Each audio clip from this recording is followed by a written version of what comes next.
So in a perfect world, everybody would grow up in a loving home with every one of their needs being met. And then they would go out into the world, and if they wanted to, they would meet their perfect partner and go on to live a happy and fulfilling life together in love. That really is the classic and stereotypical fairy tale, right? Even for those of us who don't have the desire to link up with another human being for life, feeling safe, happy, and loved is something that we all deserve.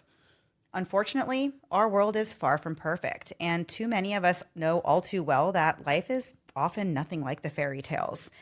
Even worse is the tragedy of a child being born into a hostile environment that they never asked to be a part of, and the cycle of abuse continues. While it's true that not every person who suffered abuse as a child will go on to be an abuser, studies do show that 1/3 of abused and neglected children will go on to later abuse their own kids. And on the flip side of that, a study from the UK suggests that as many as 51% of adults who were abused as children will continue to experience domestic abuse later in life. So no matter how you slice it, the cycle of abuse is a vicious one that has proven very difficult to break without intense support and guidance from professionals. Sally McNeil was one of the unfortunate ones whose life got off to a rough start from the very beginning. Sally was born in Allentown, Pennsylvania in late May of 1960. Her biological father was extremely abusive towards her mother, and Sally was the victim of a very violent upbringing. Eventually, Sally's parents split up, and her mother later remarried and had 2 more children. But this wasn't a happy family situation either. Sally suffered abuse at the hands of her stepfather, who disliked her simply because she wasn't his biological child. So desperate for approval, Sally turned to athletics to really prove herself worthy. And she was a very good athlete who always wanted to improve her performance. After graduating from high school, Sally wanted to become a gym teacher, so she enrolled at East Stroudsburg State College and began taking the proper courses. She ran out of money in her final semester, and her parents wouldn't help her out, so she decided that she needed to join the Marines, which was something that her brother and uncle were both a part of. For the next 11 years, Sally served as a Marine, reaching the rank of sergeant. While she was serving, Sally met a fellow Marine named Anthony and developed a relationship with him. They eventually got married and had 2 kids named Santina and John. But unfortunately, this also turned out to be an abusive relationship. Anthony physically abused Sally for 3 years before she left him and got custody of their children. After the divorce, Anthony had no relationship with the children, and Sally was transferred to Camp Pendleton in Oceanside, California, where she moved with her children. Mandy, did you say Oceanside, California? Yes, I did, Melissa. Wow, it's almost like maybe we could just Google the city of Oceanside, California. Are you up for it? I'm up for it. Okay. We figured we'd end the year with a little Google the city, whether you wanted it or not. A few of you did want it. A lot of you blame wanted them. it, yes. Blame them. A lot of you requested this. So, and never again will it be requested, I'm sure. So Mandy, Oceanside, California, if you'd like to learn a little about it, is a city located north of San Diego and south of LA. And there's a population of around 172,000 as of 2021. Oceanside is the 3rd largest city in San Diego County behind 2 cities. Do you know one of those cities? San Diego County. San Diego? San Diego would be number 1 and Chula Vista is number 2. Way to go. And speaking of San Diego County has America's largest concentration of military personnel, with about 7.6% of the county's population being active duty personnel and military family members, and 13.5% who are veterans. So in San Diego County, you might say the Army's slogan is not, "I'm an army of one," but "I'm an army of about half a dozen on any given day." I'll take a sympathy laugh there. Thank you. There are a few notable celebrities who were either born in Oceanside or grew up there, including Denise Richards, who can honestly sashay herself out of the water in a bathing suit better than truly anyone on this side or that side of the Mississippi. It's like the most iconic scene of her coming out of the water in one of the James Bond movies. I don't watch them, but I've seen the commercials. You know who else is from Oceanside, California? No, I really don't. I was going to stay quiet until I had a guess. I was like, I think she wants me to answer. I don't expect you to know this, but now you will. Jason Mraz, singer of grocery store jams like "I'm Yours" and "The Remedy." And Mandy, Jason actually owns a farm in Oceanside where they sell avocados and passion fruit and not a lot else. And I don't personally have a lot of feelings about Mr. Mraz. Do you? Are you a Jason head? I wouldn't consider myself a Jason head, no. No. Okay. I want that on a t-shirt. I wouldn't consider myself a Jason head, no. So I didn't really have any feelings about him one way or the other before I took this little journey, but I did find out that at some point he found out that a fan had sold a bottle of beer that he had drank out of on eBay. And so this must have been earlier 2000s. But when he found out about that, he decided to start selling his old shirts and his hats, and he began donating the proceeds to Make-A-Wish, which is so awesome, right? So now This is wholesome. This is a wholesome story. so you weren't a Mraz head or a Jason head, but like maybe like a Jason ear at this point. Like you're turning, I can feel it. And so after that, he also added something to his band's rider where at every show they had to be given a toy, like a kid's toy. And at the end of the year, they would donate all of those toys to Toys for Tots. I love that. Jason head.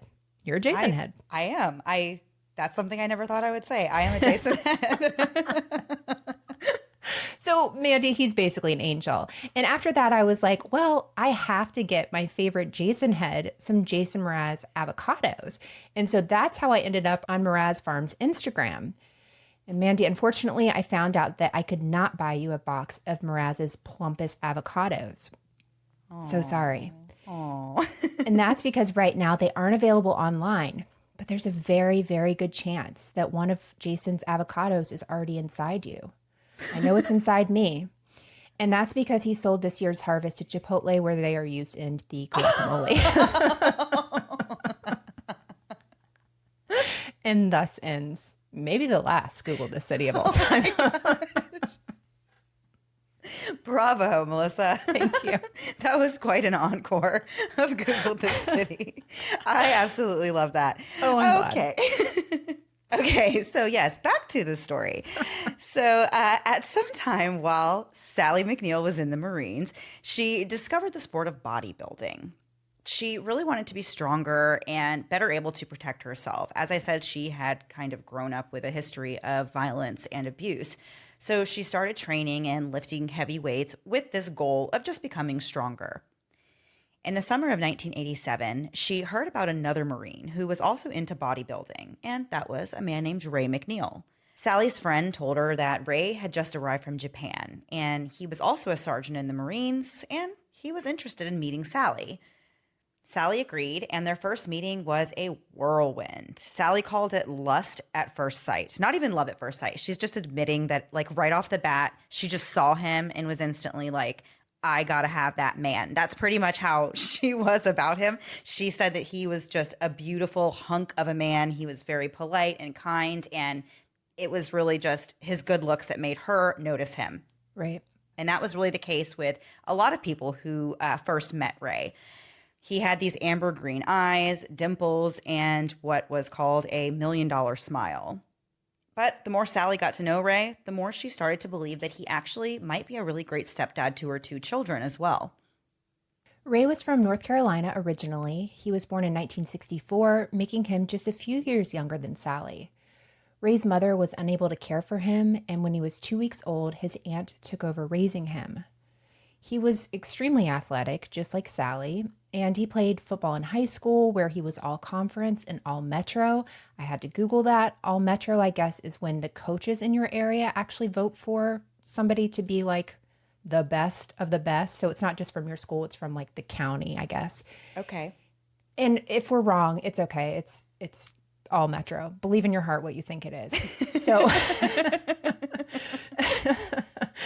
after he got out of high school and joined the Marines, he played football for them as well.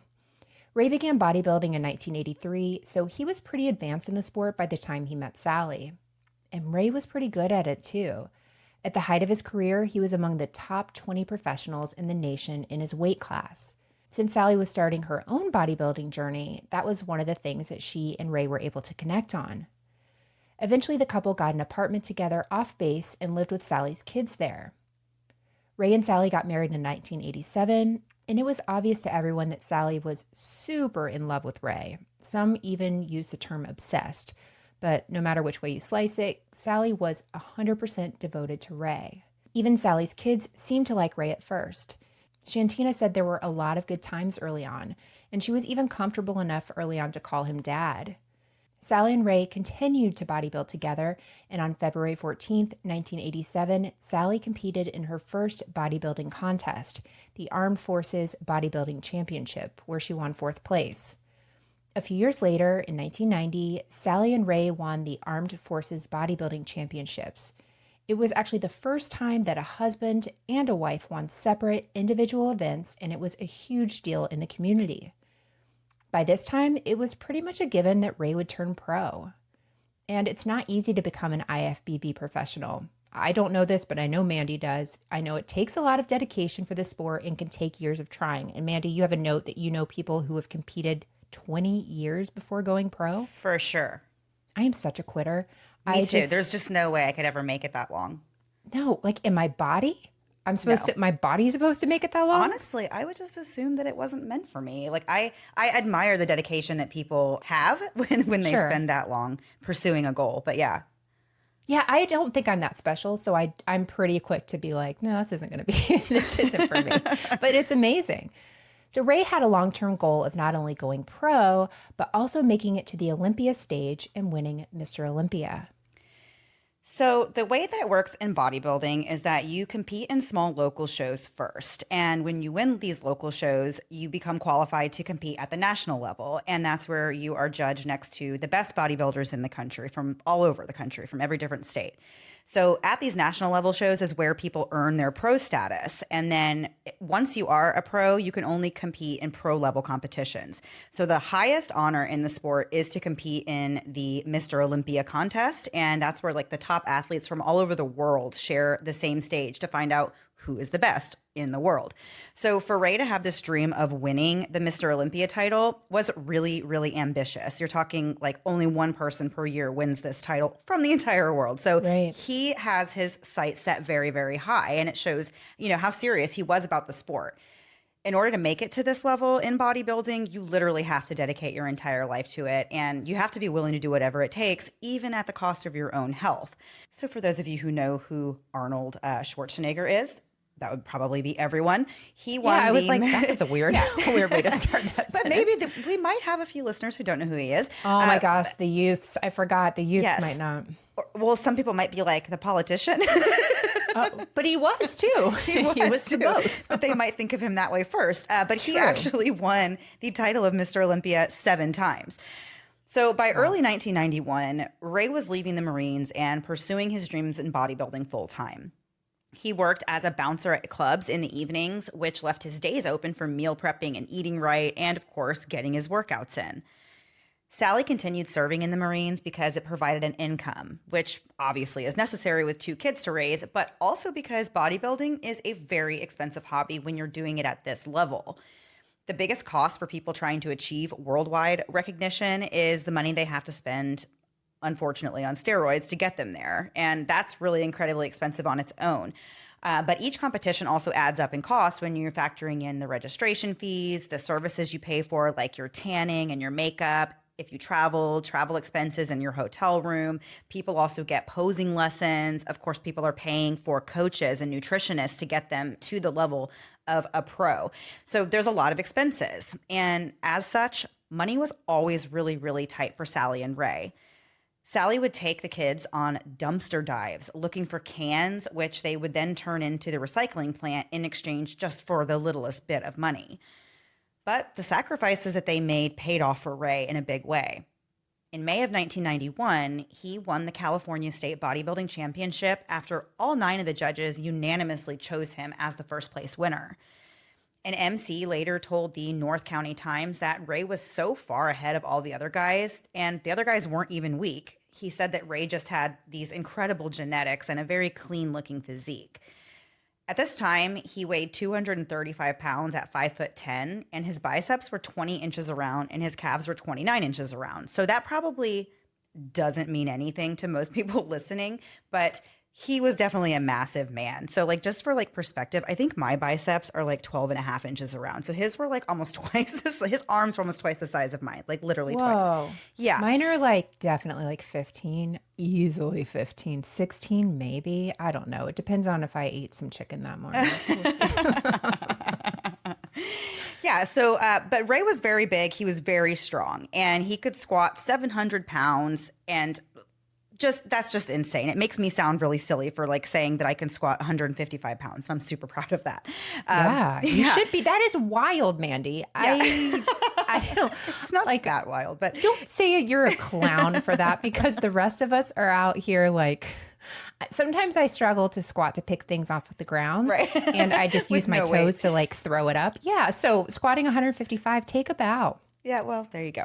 So in August of this same year, Ray competed in North Americans, where he took first place and finally secured his IFBB pro status.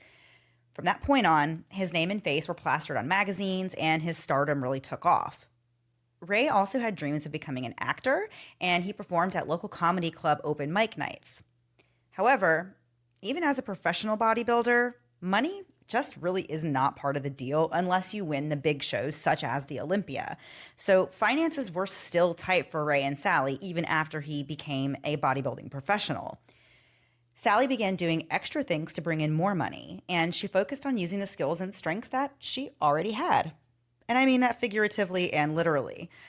She performed in strength contests with cash prizes, and after one of these contests, a man approached her and asked her if she would be interested in wrestling for him. The guy actually owned a very niche company that sold what he called Amazon woman videos. Melissa, how does that make you feel? It feels like it's the same guy at my gym who is saying, "Hey, Amazon." That's what it feels like. You in a video. Oh, he wears like these camo pants all the time, but they're not really camo. They're the zebra ones. It feels very much like the guy from Napoleon Dynamite. Like he has absolutely no business to comment on you or anyone all the else. time. Amazon. Rude. No. Okay. So in the context of these Amazon woman videos that Sally was being recruited for, these were basically just videos where muscular women and female bodybuilders would be wrestling men in the videos. These were like semi-erotic videos, so not full erotic, just semi. And they were staged and choreographed and also 110% cheesy. So Sally was great for it, though. She was very muscly and she enjoyed doing these films. Not only did she enjoy doing them, but they paid her pretty well. She started making $50 an hour just to film them. And Ray was fine with all of this. He even appeared in one of the videos with Sally. Eventually, Sally was able to start her own video business. And as a side gig, she was wrestling men off camera, which is something that men were paying her big, big money for. Sally left the Marines in 1993, and later that year, she competed in a national bodybuilding show, but she only won 5th place. And Sally felt really disheartened by this. She also wanted to go pro, but all their focus and all their resources were on Ray at that time.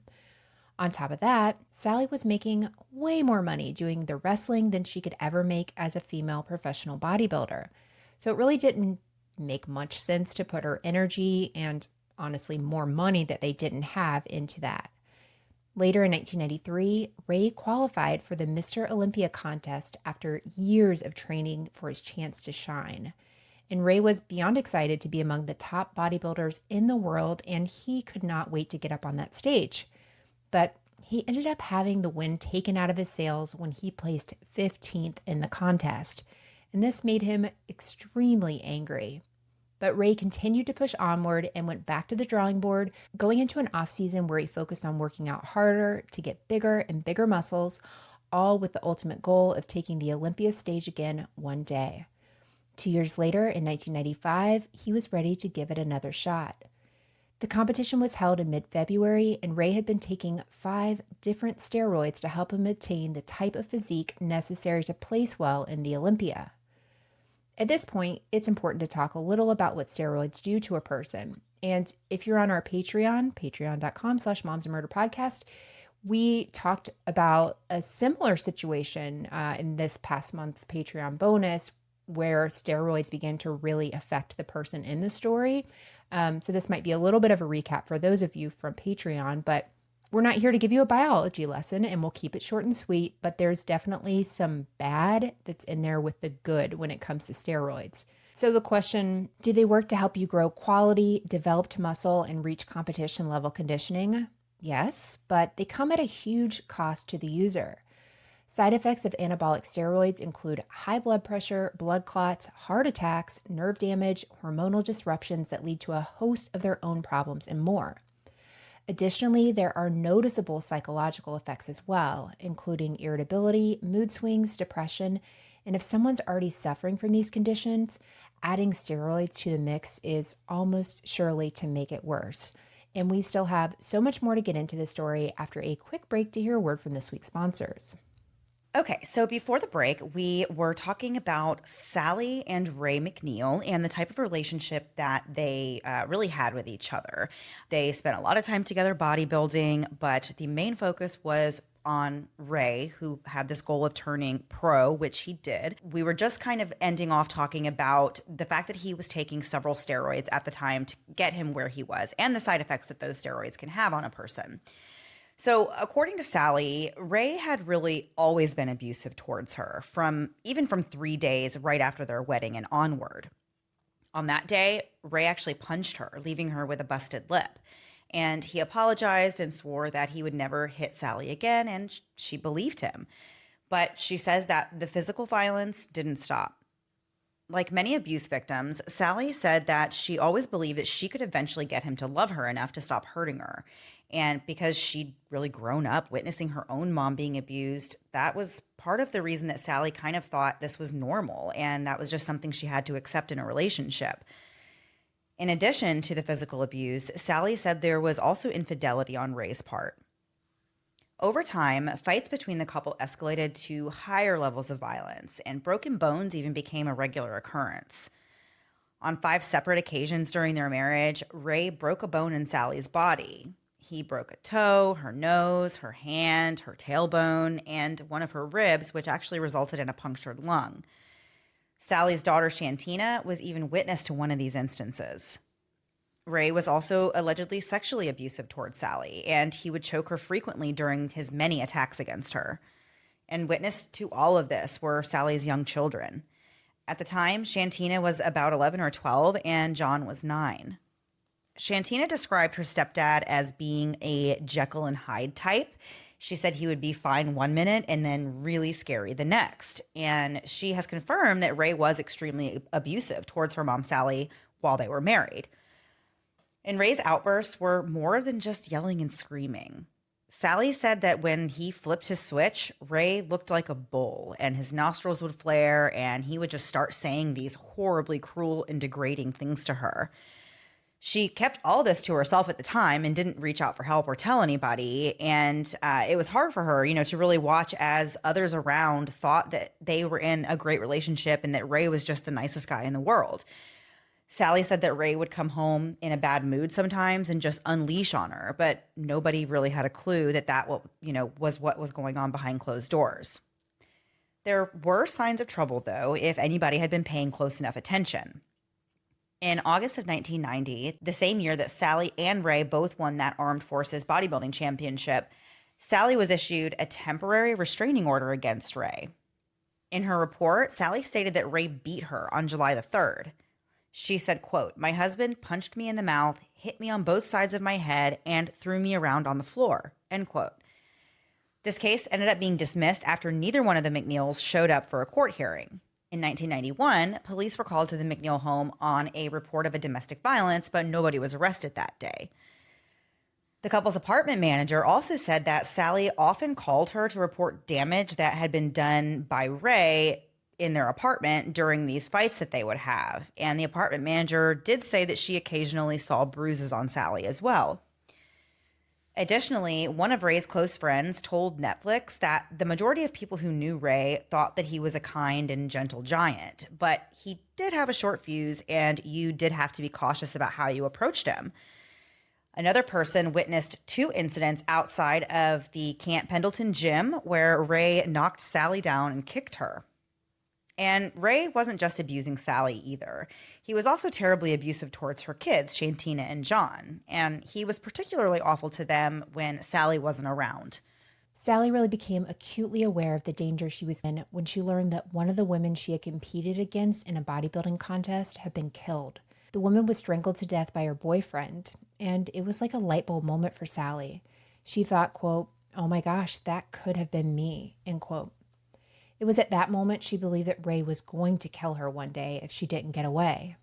And so that's when Sally began making plans to move back to Pennsylvania with her kids, telling them to be prepared to up and leave at any time. Sally then started focusing her efforts on saving up the money to get back home. But then at 10:40 p.m. on Valentine's Day, 1995, things took a turn. Sally dialed 911 and reported that she had just shot her husband because she said he had just beat her up. Sally was relatively calm and fully cooperative as she gave the operator her name and the address to her apartment. In the background of the call, Santina can be heard crying out in horror as she realizes what has happened. Ray, who was still alive at the time, could also be heard moaning and screaming in the background. Officers arrived to find 30-year-old Ray on his hands and knees about 5 feet inside the apartment door, and Sally was standing at the kitchen sink. Ray had been shot in the face and he was severely disfigured, but he was saying, quote, "Why? Oh God, help me," end quote. Meanwhile, Sally was explaining to an officer that Ray was beating her when she used the shotgun to defend herself. Upon hearing this, Ray began shaking his head no, and he asked, quote, "Why did you do this?" end quote. When the paramedics arrived, Ray pointed at his stomach to let them know he had been shot there as well. His liver was protruding through the skin when they looked down, and the blast he suffered to the face had caused severe damage to his lower jaw. Ray was taken to the hospital where attempts to treat his injuries were made, but he unfortunately passed away around 2 hours later. Sally was taken to the police station for questioning, where she explained the events of that night. She said that Ray had left the house at some point to go pick up chicken to cook for dinner. The store he was allegedly going to was called Price Club, and it closed at 8:30. But Ray didn't get back to the house until 10:30. He did have groceries in a bag with him when he came, but it wasn't from Price Club. It was from a more expensive grocery store. Sally said that she was upset over how long it had taken Ray to return, from this very simple errand, and she started to pick a fight with Ray. She demanded to know what took him so long and wanted to know why he went to this expensive store and got expensive chicken when they were on such a tight budget and they couldn't really afford that. Then she accused him of going to see his girlfriend. Sally also told Ray that he looked terrible and wasn't going to place well in the Olympia contest, which at that point was just days away. And this just sounds like one of those things that you say, you're just trying to dig at someone and get under their skin, because saying that, and as somebody who does these competitions, she knew that would be hitting him right where it would really hurt him. He's been preparing for this forever, wants to get on, is about to get on stage in 4 days. And so you can tell that she was really just taking the most hurtful thing she could think of at the time. They were in a very heated and passionate argument at this point. Right. Sally said that Ray got mad at the things that she was saying, so he slapped her and pushed her to the ground, and he began choking her. She managed to free herself and ran to the bedroom for the 12-gauge shotgun that they kept in the closet.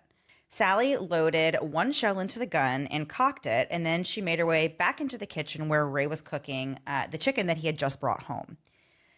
Sally said that she yelled at Ray and told him to never hit her again. But he turned around and came after her, so she shot him in the right side of the chest, causing him to double over. But she said that he was still coming towards her. So she actually loaded the gun a second time and fired again, shooting Ray in the face. Sally then immediately walked outside after the second shot and handed the gun to a neighbor before dialing 911 and reporting what she had just done. Sally told the detectives about Ray's steroid use and how he had this Mr. Olympia competition coming up in a few days and that he had been using heavy steroids for weeks.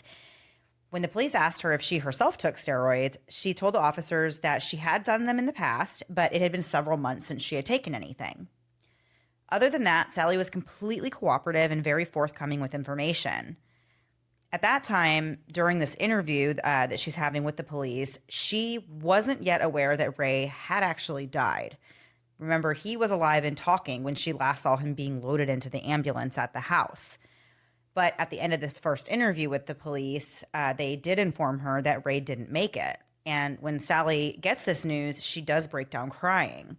She said that she never wanted it to be this way. She just wanted him to stop hitting her. Sally's kids were also interviewed, and Santina said she and her brother went to bed shortly before Ray got home that night. Santina heard the front door open and the crinkling sound of grocery bags, and then she said she heard her mom and Ray arguing. Santina then heard what she described as being, quote, a smacking sound, followed by the distinct sound of someone being choked and gagged, and then she heard rustling around in her mom's closet, shortly followed by a loud bang. When Santina heard the bang, she thought Ray had thrown her mom into the china cabinet, so she grabbed a baseball bat from her bedroom and went out to try and protect her mom. This whole thing is so incredibly sad. And when Santina got out to the living room, Ray was on the floor bleeding profusely, and Sally was on the phone with 911. The neighbor was surprised to see Santina on the doorstep. She was crying and shaking, saying her mom had shot her dad. The neighbor and Santina went back to the apartment together, where Sally and Ray were still inside, with Ray clinging to life. Sally handed the neighbor the gun and said, quote, I just wanted him to leave me alone, end quote. Sally was arrested for first-degree murder at the age of 34. Prosecutor Dan Goldstein was put in charge of prosecuting her, and at the time he was really considered the top gun in San Diego. In the recent Netflix documentary about this story called Killer Sally, Prosecutor Goldstein said that when he reviewed the tapes of Sally's police interviews, he saw very little remorse or evidence that she was a fearful, battered woman as she claimed. He specifically referenced the fact that when Sally was given a break from questioning, she laid on the floor with a blanket and took a nap. And Goldstein thought, quote, wow, that is something that a person who is not guilty of murder would never do, end quote. I'm about so sick of anything you do after something like this happens. People are like, nope, if you were guilty, you would do this. Yeah. If you were not guilty, you would do this. I just feel like everyone reacts so different. For sure. And for some reason that like really bothered me because I feel like that reaction, like at this point, it's literally the middle of the night. Like the shooting happened at like 10:40 is when she called. So by the time she's been interviewed and has had time to has heard the news now that, he's been killed, the whole adrenaline rush of everything, I feel like it's literally the middle of the night. It does not, to me, sound like a sign of guilt that she fell asleep. I can see how her body would be physically exhausted. Yeah, whether or not it was intentional murder or not, I feel like the whole ordeal, it doesn't surprise me that somebody could fall asleep in that situation. Right. It feels less like a nap and more like passing out. Exactly. Right. Crash. Like your body is just shutting down. Absolutely. Right. And Sally said, she was in shock, like you were saying, and that's the reason she really wasn't acting in a normal way. This part was like the saddest part to me in the entire documentary. Watching, they played a lot of the interrogation in different scenes with, Sally being in there, and even when the kids were in there. And so Santina and John are allowed to say goodbye to Sally before they're taken into protective custody. And watching this conversation with these kids and their mom and not knowing when they're going to see her and realizing they're going to be separated from her, but no one really knowing how long this is going to be, it was gut-wrenching. It was so hard to watch. Gut-wrenching.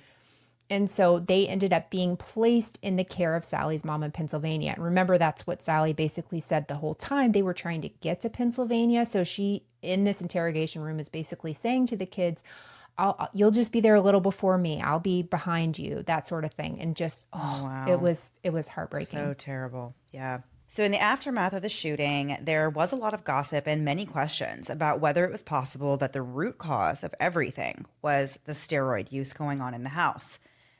Police announced that they actually were going to be investigating that possibility, and they did find steroids inside the apartment.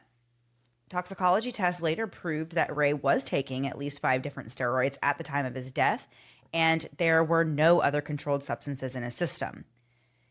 Interestingly, a blood test did show that Sally had 1 steroid in her system, which meant that she had actually lied to the police when she told them that she hadn't taken anything for several months.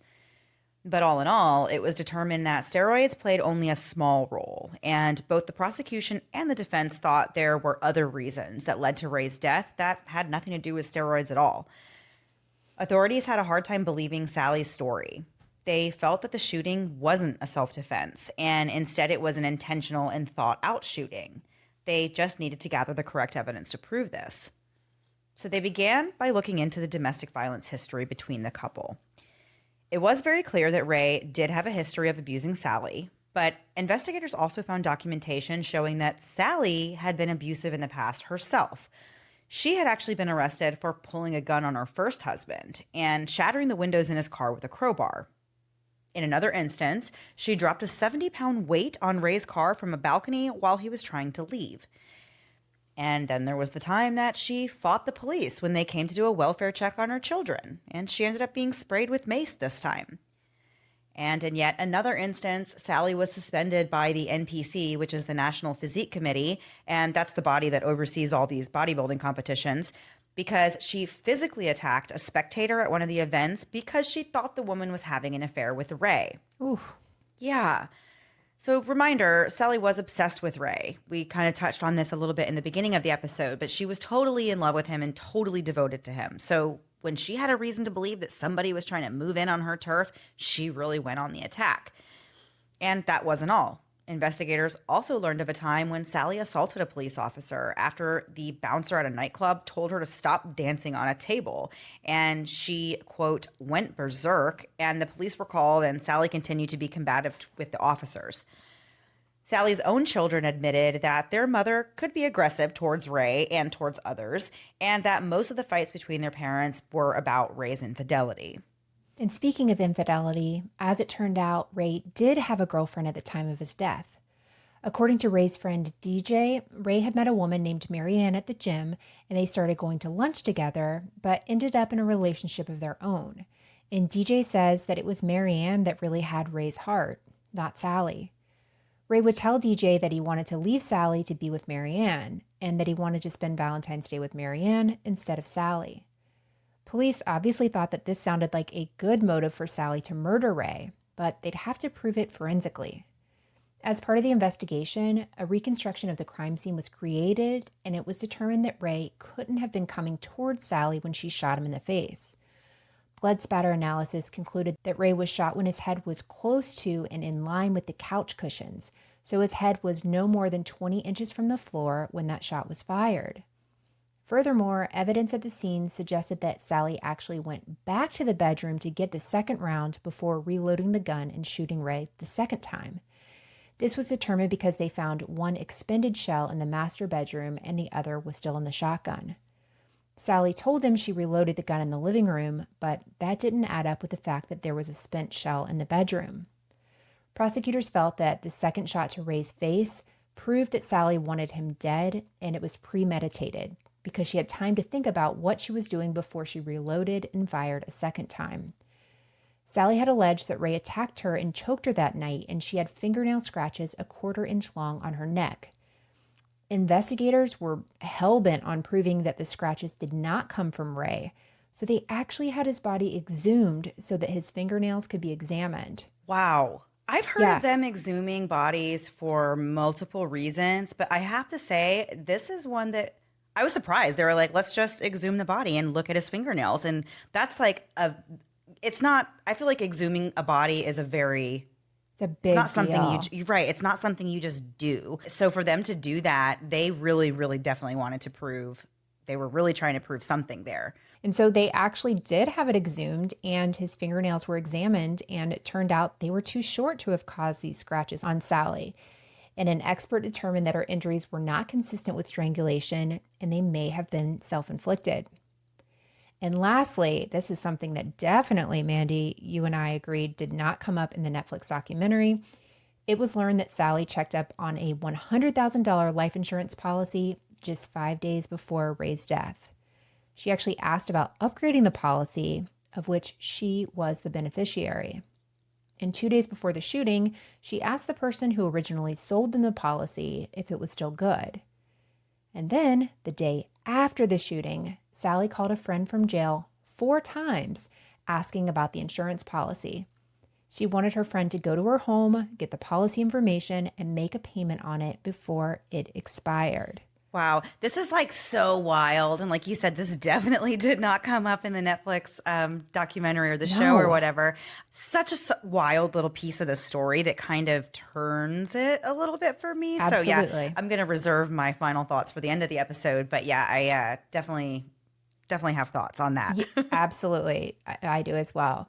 And we still have more to get into after one last break to hear a word from this week's sponsors. So before the break, we were talking about the investigation into the shooting of Ray McNeil. He, of course, was shot at the hands of his wife, Sally, and we were learning all about their history as a couple and kind of just the violent past that both of them really had. And just before the break, we mentioned this little tiny detail that somehow was not mentioned in the Netflix documentary about this story, that Sally had actually been looking into life insurance policy on Ray just 5 days before his death. So that was all uncovered at this point. Now we're going to kind of talk about what we found out about in the trial. So in a weird coincidence, or maybe you could call it a twist of fate, the trial actually started on February 14th, 1996, and that was exactly 1 year to the day after the shooting. Prosecutors began by trying to persuade the jury to believe that Sally was a bully and that she was an aggressor. They really set up this image of her as being a strong, muscular woman that couldn't possibly be a battered wife. Prosecuting attorneys argued that jealousy and rage are what led Sally to shoot Ray that night. They said that Ray had came home around 10:30 and started cooking the chicken when Sally confronted him about being late and accused him of cheating on her. So they got into this argument, and Ray then tells her he's going to leave for another woman. Prosecutors allege that at that moment, Sally snapped and figured that killing Ray was the only way to stop him from leaving her. And while Ray was cooking dinner, Sally went to the bedroom and got the shotgun and put one shell in it. Then she went back to the kitchen and shot him. Ray didn't die from the first shot, so they said that Sally went back to the bedroom, reloaded the gun, and came back. And at that point, Ray was on the ground crawling towards the front door. And then as he was in front of the couch on his way to the door, Sally shot him again. They said that Sally then lied to everyone about what happened and made up the story about killing him in self-defense. Prosecutors said, quote, "The defendant is anything but a battered wife. She is one of the most violent persons I have ever prosecuted," end quote. They had multiple witnesses testify about Sally's aggressive behavior and talk about how she attacked women that she suspected of being involved with Ray. And she also went after Ray with various objects, including a set of dumbbells at one point. Many people, neighbors, babysitters, friends, etc., they all testified about this behavior coming from Sally, not just Ray. The defense told the jury that Sally finally fought back against the powerful and giant man that had been abusing her for years, and that the case came down to whether or not Sally was within her right to use force to stop the violence against her. The defense said that that night was like many other nights before, where Ray attacked Sally, choking her. They alleged that she got the shotgun to scare Ray, but he continued to attack her and she fired at him. They alleged that Sally had a second round on her already, which she reloaded and fired when Ray still wasn't subdued. Sally's 12-year-old daughter, Santina, testified about the things she heard that night, including what sounded to her like Ray was choking Sally right before the shooting. Defense attorneys said Ray had no intention of leaving Sally, and why would he? Sally was his quote-unquote meal ticket, and she supported his bodybuilding endeavors while doing everything for him all the time. Many witnesses were called by the defense to speak about Ray's abuse towards Sally and the kids. Sally's defense didn't focus on the steroid aspect. Instead, they felt that the basis of the shooting was that the couple's entire relationship was violent. They said that Ray was aggressive prior to using steroids, not that the steroids made him aggressive. Expert witness Dr. Kaiser Boyd testified that Sally showed clear signs that she was suffering from battered women syndrome, which showed that her perception of imminent danger at the time of the killing was reasonable and genuine. In Dr. Kaiser Boyd's opinion, Sally qualified as a battered woman, without a doubt, and she explained to the jury the way battered women are hypersensitive to perceived threats of danger. Sally took the stand in her own defense and admitted that she did shoot and kill Ray. But she also testified that it was an act of self-defense during a time when she feared for her life and felt that she was in imminent danger. She spoke on the stand about the abuse she suffered throughout her marriage to Ray. when talking about that night, Sally said Ray got home at 10:30 and they got into an argument. And then she said Ray slapped her and threw her on the ground and began choking her. She said that she tried to get away, but Ray blocked her from getting to the door and began choking her again. And that's when Sally said she ran to the bedroom to get the shotgun. She said when she got to the kitchen, she saw Ray coming towards her, and then the shotgun just went off. When she was cross-examined, Sally did have a hard time explaining exactly why she didn't just leave the apartment after the first shot. Once both sides were heard, the judge gave the jury their instructions. This next part is kind of confusing, but it is important to mention for later. So the jury had options when they were going to deliberate. They could decide between first-degree murder, second-degree murder, voluntary manslaughter, or self-defense. The state was obviously hoping for first-degree murder, while the defense was hoping for self-defense or manslaughter at the most. If Sally was found guilty of first-degree murder, it would mean that she had showed premeditation. Second degree would mean the killing happened in the heat of passion. Manslaughter, aka imperfect self-defense, is actually not a complete defense to homicide in the state of California, meaning you can be convicted of manslaughter and still, of course, serve prison time if that's what you're convicted of. But if the killer can show proof that they believe there was a real imminent danger, even if that belief is unreasonable, then it negates the malice that is required for a murder conviction and it reduces that crime to manslaughter. So this is the part, like I said, it gets a little bit confusing.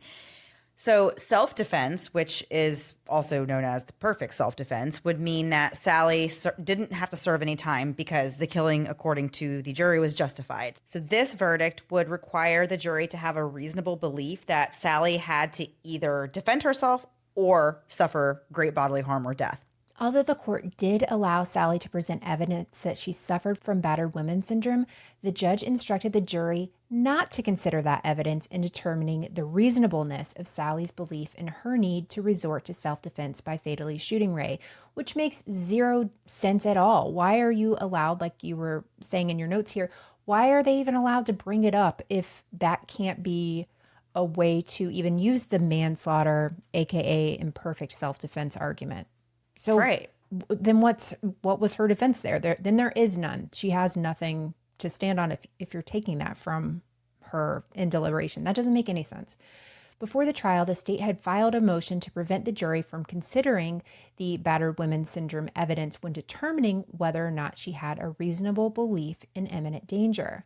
Sally argued that her defense expert would explain how the effects of battered women syndrome, or BWS, can change the way a person perceives harm in the court-granted motion. The way a person perceives harm in the court granted the motion, allowing the jury to hear all about BWS and what it does to a woman's thought process. So for the court to then instruct the jury not to consider any of that was contradictory, although technically correct under California law at the time. Later on, after Sally's trial, the California Supreme Court declared that the evidence of BWS was relevant to the reasonableness as well as the existence of a defendant's actual belief in the need to act in self-defense. Lawyers, how do you do this? I was going to say, it's times like these when I realize I could absolutely never have a career in like anything that has to do with reading the law. Absolutely not. It's like one of those things where you read a sentence like 5 times and you're still like, I don't know what I just read. That's like what I feel like reading this whole section. Like what, how, I don't know. I don't know. So way to go, attorneys. Way to go. You deserve it all. Whatever you got, you deserve. And so in light of this decision, the limiting instruction was erroneous under California law. So basically, the judge should not have given this instruction about ignoring the BWS, right? That's how I'm reading Correct. that? Okay. Right. So on March 19th, after multiple days of deliberating, the jury ended up finding Sally McNeil guilty of second-degree murder with the personal use of a firearm, and she faced 15 years to life in prison. On April 19th, Sally was sentenced to 15 years plus a consecutive 4-year term for the firearm enhancement. She was taken to Central California's Women Facility in Chowchilla, California to serve her sentence. I wonder if there's any other things. I wonder if there's any other places to live in Chowchilla besides the prison. I know. Chowchilla. I like that name. City. Are you just wanting to move there? Is that what you're saying? Based on the I name, could never, and it might have a leave prison. Florida. I would never leave Florida, but yes. Okay. But if you were going to, Chowchilla is where you're heading. Maybe. So, Hopefully not to prison. You'd be very close to Jason Mraz and his avocado, so maybe. The judge says, quote, "The court finds that Sally McNeil was a battered woman at the time she shot and killed Mr. McNeil.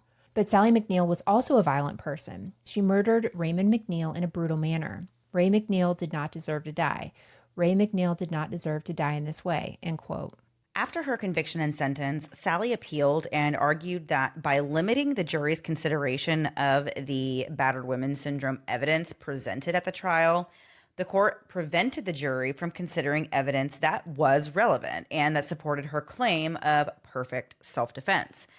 She also argued that the inclusion of the reasonableness standard in the definition of imminent peril prevented the jury from considering any claim of imperfect self-defense and therefore prevented them from reaching a verdict of voluntary manslaughter. And all of this, of course, is a violation of her constitutional right to present a defense and her due process right to a fair trial. Again, attorneys, way to go. Okay. So the Court of Appeals ended up affirming her conviction, and they ruled that although the jury instructions were erroneous, it was actually a harmless mistake. It was a harmless error. So they said, yes, it was an error, but no, they don't think that that made or break her her conviction. Yeah, I don't know about that. So Sally continued making appeals. Of course, she did not agree with that. This part is really crazy. Her conviction was eventually overturned by the U.S. Ninth Circuit Court of Appeals, and they agreed that her rights had been violated. They overturned her conviction. But then the state of California appealed to the California Supreme Court, and they ended up reversing the Ninth Circuit Court's ruling and reinstating Sally's original conviction. So, I don't know if I've ever heard of this happening before, ever. It seems really unfair and kind of unjust for our judicial system, in my opinion. I didn't know that the state could then I didn't know the state could be actually, we didn't want you to appeal, so we're going to appeal your appeal it just seems crazy that they could get it reinstated. I don't know, on that grounds. I don't know. I just think that's crazy. I just never have heard of that before. I don't have a comment because it was hard for me to even follow what was happening there. They overturned her conviction. No, I know. Basically, they were you're good to go. And then they're just kidding. Actually, you have to go back. Can you imagine to, hearing that news that it's been overturned and then finding out actually, JK, we're still fighting it? I feel like this does happen in different states, but I feel like maybe it's called something different or done a little different. Yeah, it must be. I mean, I'm sure it happens, and I'm sure it is all legal and on the up and up, but it just seems crazy. I'm just wow, that would just be soul crushing. I feel like it can be legal, but it doesn't feel like it's on the up and up. It feels a little weird. That's true. Yeah, that's true. So as for where Sally is now, she was actually eligible for parole beginning in 2011, but she was denied because the board did not feel she was a battered woman. Oh my gosh. Wow. She was eligible again throughout the years, but she was always denied. On May 29th, 2020, Sally was finally paroled after spending 24 years behind bars. She told Netflix that in order to get released, she had to tell the parole board that it was her intention to kill Ray that night, as though he had never abused or beat her. She had to fully accept responsibility for what she did, which is such a wild thing. You hear that in parole boards all the time, and they want to hear remorse. They want to hear you're sorry. They want you to say that you did it. And so many people will never get it because they just refuse. And I understand both sides on why you would and why you wouldn't. So after she was released, she went to live in the Veterans Transitional Center, which is a place that helps homeless vets integrate back into society. Sally met her now husband there. She got a job at a warehouse and reconnected with Santina and John, both who later joined the service when they became of age. In November of 2022, Netflix released a 3-part series called Killer Sally. The series covers Sally and Ray's life together, the shooting, and the aftermath. Sally maintains her innocence throughout it, and her story was the same as it was from the very beginning. Sally told Netflix that it's been instilled in her that she's the violent one. She said she was violent because she had to defend herself against Ray's attacks. She has suppressed and blocked out many things because of that, but she believes that she was a good wife to Ray. She loved him, and Sally said, quote, "It's not like I woke up and decided I'm going to kill my husband," end quote. Sally said she didn't deserve a sentence of 19 years to life. She wants to appeal everything, but now that she's free, she doesn't really care. She's enjoying her time of being a free woman. Mandy, thoughts? You want to know what I think, Melissa? I thought I did, but when you say it like that, I'm not sure. So I think let me just go out there and say it. I think the Netflix documentary was very favorable to Absolutely. Sally's side. And a lot of people I know watched it, and I saw a lot on social media talking about how they really had felt bad for Sally. They felt like she got like the short end of the stick or something. I gotta say, I don't think I agree with that. I don't think I feel bad for her going to jail. I think that's where she belonged, because I personally think that this couple had an extremely toxic relationship. I feel like I definitely believe her that he was violent towards her. I believe that they had many fights on many occasions that left both of them with physical bruises and wounds. I think they both were just terrible to each other. I don't think it was a good relationship. I don't think it was a healthy relationship. But I'm also not quite sure if I believe that Ray was physically attacking her that night. I feel like Sally heard about this other horrible thing that happened to a woman in the bodybuilding community where she was killed at the hands of her boyfriend. I think that made Sally a little bit extra paranoid, and I feel like that might have kind of influenced her behaviors towards Ray, where you know how you kind of work yourself up to something. Once you convince yourself that something's going to happen, you kind of you're much more paranoid and you're much more heightened about it. And you kind of I feel like that had put her on edge a little bit. And she had convinced herself that it was only a matter of time before Ray killed her. And whether that was or wasn't true, I feel like that paranoia may have led her to act in ways that were really irresponsible. Yes, I think she deserved to do time for this. I also feel like it's okay to say that they had a terrible relationship and they were both awful to each other, and that I'm sure some things happened in their relationship that Sally didn't deserve, but I also don't think Ray deserved to be shot twice, with a shotgun in his own home. So that's my 2 cents on the whole thing. I think that her serving time was fair, for sure. I think serving time was fair for sure. I agree. I think hearing the life insurance policies definitely changed things for me. But you know what I kind of thought, I was thinking about it last night, and the thing to me that makes the most sense is that Sally was planning on leaving, right? The kids knew at any time that they could leave. And I sort of think it was less premeditated and more if things get bad, I know what I can do. I have this life insurance policy. The kids and I are going to be leaving. If things got bad, I have this. This is my plan B. So maybe it was never I plan on doing this. I'm waiting for him to get home. I'm just standing there with a gun sort of thing, and more we're not doing this again. And then she did it. So I definitely think time served. I think she deserved to be in prison. I hate that she was taken away from her kids. I hate that Ray was killed. Yeah. And you know what the really sad part to me on the documentary, probably more than most that I've seen that they showed this side, was that when they talked to Santina and John, and they talked about their lives, and Santina became a victim of abuse, and John kind of alluded to a situation that he was in himself. And it's kind of like watching the cycle repeat, which was super sad, and statistics that you gave at the beginning. But I don't know, that was really sad to hear. They've gone through all of this, and then and this continued. So I really hope the best for all of them. I don't at all think this was a writing up a plan to kill somebody kind of thing. No, I don't think it was like that. I definitely don't think it was a premeditated, planned out act. Like I said, I do think that they had very impassioned fights on a regular basis. And unfortunately, when you do have a gun or something in the house, I mean, this can happen. This does happen. You hear things like this happening. And there oftentimes is a history of violent behavior and fights going on. And others will confirm that this couple has a volatile relationship. So yeah, so that's my 2 cents. I think that justice was served in this case.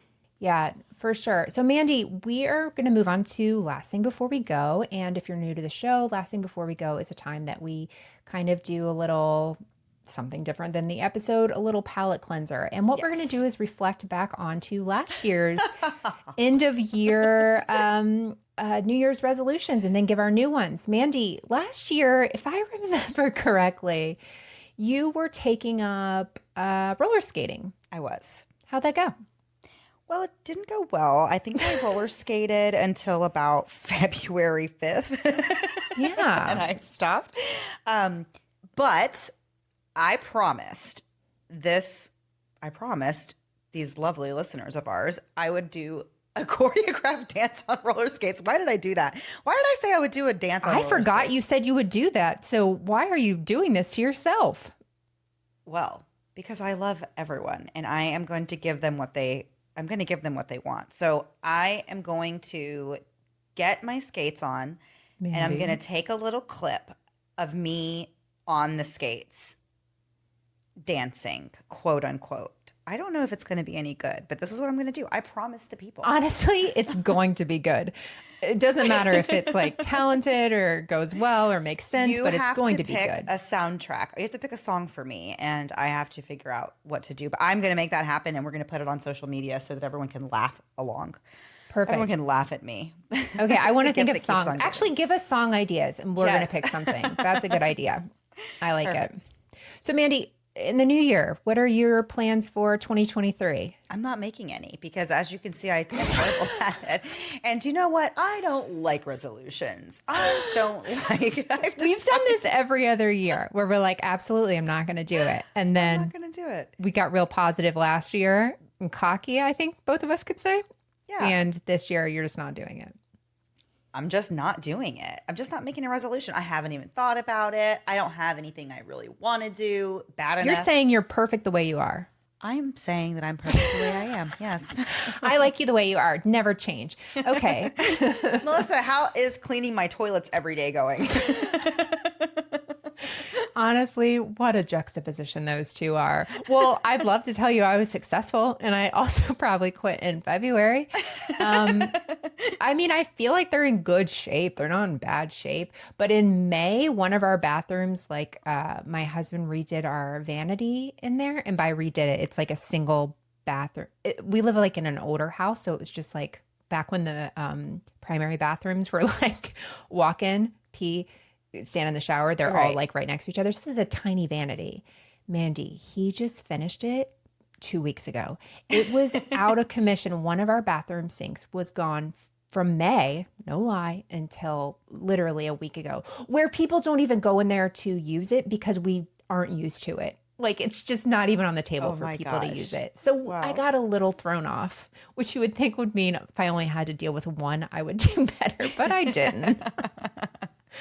So I am not doing that as my thing for this year. You know what my resolution is going to be? I have two. And the first one's very selfish. Well, not selfish, but it's something I know I need. And you're better about this than I am. I need to get better sleep. I have a sleep number bed, love it. When I go to sleep on it, I feel great. The problem is I don't sleep long enough. So I go to bed late and then I'm up earlier and I just don't feel as rested as I could be. I know I could be better rested and then my brain would work better. Can I just tell you that I get plenty of sleep and my brain still doesn't work? Okay. How many hours do you get?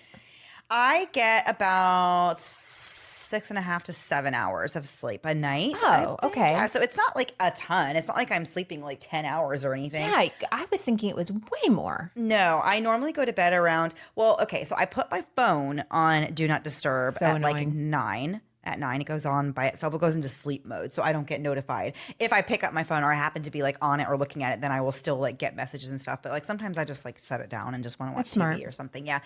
So I just put it on sleep mode. I'm at 9, but I'm usually not sleeping until about 11 or 11:30, and then I just you're gonna hate this. I naturally wake up at 5:30. Like I don't even have an alarm or anything. I just wake up at 5:30, and then I come out and have my coffee and stuff. But yeah, I'm not sleeping. It's not like I'm not sleeping that much. I'm not like a baby. I'm not like a newborn.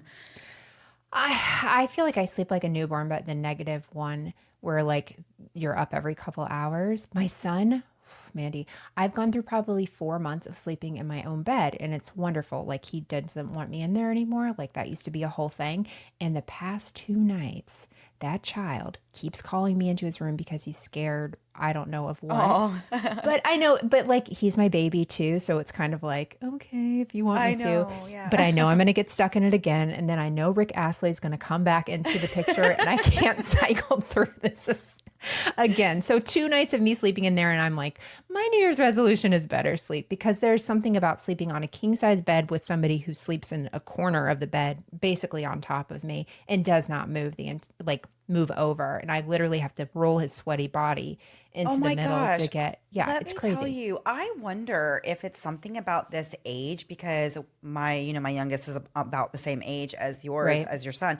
And he recently has been like scared to sleep in his room in the dark. So like, I'm not even joking. The kid basically sleeps with all the lights on in his room now. Like, I don't know why, like, he doesn't sleep with the big light on, but like, we have this desk lamp for him, and it's pretty bright, but it's just like a desk lamp that's like under his bed. He has like a bunk bed where like there's a desk underneath, but he'll leave that desk light on, but it literally just lights up the entire room. I'm like, how can you sleep with this? Like, it's basically so, like, it to me is like bright enough to like just be the light in the room, like as if the whole light was on. But he said he's scared. He doesn't want to sleep in the dark. I'm like, oh, like, That's tough. Yeah. I didn't know. Like, that's like a new thing, right? Like, he never has had that before. So yeah, I was like, what in the world? Although he did just move to his own room. So that could also be why. Yeah. We finally separated their bedrooms, which was a big deal. I think it was a bigger deal for my younger one. My older one just wanted to have his own room. He's 13, so he's happy, but it's not a big deal. I can see that would be hard for sure. Yeah. Yeah. So anyway, Godspeed to both your son and to me. My son's fine now. So my only thing I want to do is something I say I want to do every year. I want to try and volunteer at it's kind of like a thing you and I have done before with Night to Shine. I want to try and work in a respite room, because I have my son, and he's wonderful and great, but I have help. Like, my in-laws are great, but some people don't. And so I want to try to do a little like respite help where. Oh, you would be perfect for that. I think that would be like something that would make me, I hate to say make me feel really good, but it's something that I could do that I think would make an impact, because I know how important it is to get those breaks. I don't think it's bad to say it would make you feel good. I mean, I think that's why, I think it's good to feel good from doing things like that. So, no, I love that. I think that would be, but I've got to do it. So I wanted to say it, so then that way I'll do it. Even though those bathrooms, they be gross. I want to do this. Volunteering is something that I would like to also get more involved in. I feel like, though, sometimes it's so, I don't know, like you are choosing something that I feel like fits for you. It makes sense for you to do that. And I feel like sometimes I just have a hard time choosing something to do. Like, what would You should do something with the elderly. I should. Those are your people. That's so easy too. Okay, you're so right.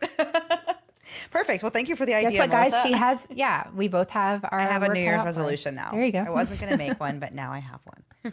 Perfect. Okay, Mandy. Before we go, we're going to play a promo for Santa, Maybe a Criminal. Our friend Jason produces it, does it. I can't say what voices he does. He is it. Yeah, he's so awesome. And it's kind of like a parody of a true crime show, but it's about Santa, so it's lighter, but it's so funny. I'm excited about that. I am so excited to check that out. And the audio editing is great. Like, it's all the music, it's just perfect. So you definitely want to listen to it. Great time to listen to it now, right? Perfect time to be listening to it. And also, while we don't have like brand new episodes this next week, Criminality, my other podcast, has new episodes. I just did one on the Goslings. That was a good one. You can check it out. It's called Criminality. And that's out every other Friday. I need to be better about promoting that over here. And that's it, Mandy, right? We'll be back. That is it. We will be back. Same time, same place, new year. New name. New name. Same us. Yeah. Sorry about that last one. Have a great New Year's and happy holidays. Happy holidays, everybody. We will see you in 2023. Bye. Bye.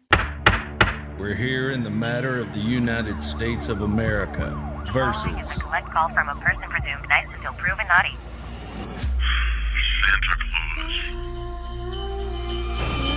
Y'all, Santa Claus is locked up. and I'm going to get him out. My name's Richie Buck.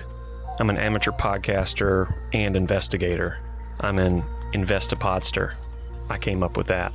If you like true crime, feelings of the holidays, and I ain't just talking about Christmas, and satire, well, Santa May Be a Criminal just might be for you. Some of your favorite true crime podcasters have joined in to spin this yarn. I'm Chet. If the mitten ain't a fitting. Can you tell who's who? Stop acting like And you're... is Santa a criminal? Let's find out together. Hunt down Santa. Santa May Be a Criminal. Listen and subscribe now wherever you get your podcasts. Got run over by a reindeer. Ho, ho, ho. Thanks so much for listening to the Moms of Murder podcast. Make sure to check back with us next week for a new episode. You can also find us at momsandmurder.com, where you can connect with us via social media. Please make sure you subscribe and give us 5 stars, because giving us 4 stars would be a crime. Thanks so much.